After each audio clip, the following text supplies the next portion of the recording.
Hello my cine chums and welcome to week 2 of the 2024 weekly movie challenge, where every week we throw down a challenge to watch a movie that meets certain criteria, helping you to tackle your ever-increasing watch list. So if you're ready to discover some new gems, finally watch that movie that's been on your list for ages, then hit the subscribe button, grab your favourite snack and join us as we start with a recap of last week's challenge, which was to watch the oldest movie on your watch list. That challenge was suggested by long-term Cinechum Dave Rackliff. So if you've got a suggestion for a challenge, let us know in the comments below. Last week was an absolutely fantastic week. Record number of movies watched to complete the challenge, and a whole load of newcomers starting for this year's challenges. So first of all, welcome to newcomers. Apologies if I pronounce any of these wrong. Jules Nichols, Ginger Cat, Groggy Bear, Powell Brady, Defleemkluken, Babel Trish, GPGMD, Ryan, RJM12, All Hail Bop, Allow Myself To, Maid Marian, Now I Think I Can, Jelly Prozac, Days of Liberty, Bring Me the Axe, Simon Taylor, Pushing Strings, Guantoki, Ms. Mari, and StewFan89. So looking at the movies watched last week, one stood out as the most watched movie, and that was The Great Train Robbery. That was watched by Chapman's Friend, CKR1024, and Baba Forest. And we also saw multiple watches for Birth of a Nation, The Kid, Nosferatu, Safety Last, Metropolis, It Happened One Night, The Cabbage Patch Fairy, Cabinet of Dr. Caligari, Gold Rush, Battleship Potemkin, and A Trip to the Moon.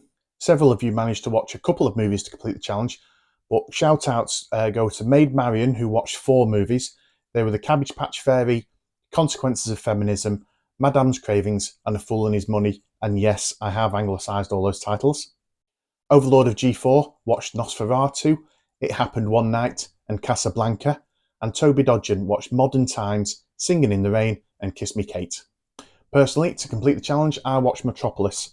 That was a tough watch. I did get lost a couple of times, but overall I quite enjoyed it, and what an absolute achievement that was for something made in 1927. It just absolutely blew me away. And now the moment you've all been waiting for. This week's challenge is another wide open challenge that's really easy and just breaking things in for our newcomers. This week's challenge is to watch a movie starring a past or present Saturday Night Live cast member. With over 160 cast members since it first aired in 1975, you're bound to have something on your watch list starring at least one of them. And don't forget, just because they came from Saturday Night Live does not mean I'm telling you you've got to watch a comedy movie this week. For example, The Skeleton Twins, Stranger Than Fiction, Bombshell, Other People, Dreamgirls, Lost in Translation, Uncut Gems, and It Chapter 2, all top movies, not comedies, starring a cast member from SNL. So what will I be watching to complete the challenge? First of all, there's Pixels. Pixels has been on my watch list for a while. Adam Sandler was an SNL cast member. It also features a cameo by Dan Aykroyd. It's one of those movies that I don't know why I haven't got around to watching it yet. It's obviously about aliens that invade Earth, taking the form of retro video game sprites. I still play those games to this day, so this should be the week I watch it. Then there's 1941, one of the few Steven Spielberg films I've not watched. That's about a panic in Los Angeles following the Japanese attack on Pearl Harbor. It stars SNL veterans Dan Aykroyd, John Belushi, and John Candy. One of my favourite comedians, unfortunately, is no longer with us. Norm Macdonald was a regular on Saturday Night Live, and his movie Dirty Work, in which he sets up a revenge for hire business. When it came out, it was originally panned. However, it's gained a bit of a cult following, and it also has cameos in it or features Chevy Chase and Chris Farley. So quite fancy that one. And finally, there's They Came Together.